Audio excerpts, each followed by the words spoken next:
तीन ट्रेडें रह चुकी हैं और जैसे ही इनकी प्लेसमेंट बुक होती है, यहाँ पे प्रॉफिट बुक होता है, तो इसको भी एग्जिट करते हैं। सीधा चलते हैं यहाँ पर ट्रेडिंग व्यू के ऊपर। तो आप देख सकते हैं कि मैक्सिमम जो एक मूव थी और एक आइडिया था कि 1833 के ऊपर हम अपनी तमाम जितनी भी ट्रेड्स हैं वहाँ पे अपना टेक प्रॉफिट बुक करेंगे और देन उसके बाद नेक्स्ट हम प्लेसमेंट करेंगे।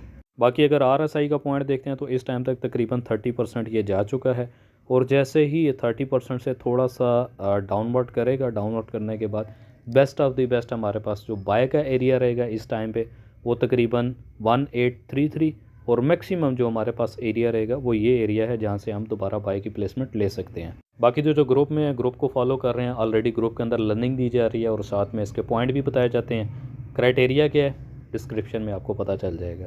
ग्रुप फ्री ऑफ कॉस्ट है। ग्रुप में ज्वाइनिंग के लिए आप इस वीडियो को देख लें, मुकम्मल क्राइटेरिया फॉलो अप करें, आपको ईमेल के ज़रिए ग्रुप लिंक आ जाएगा।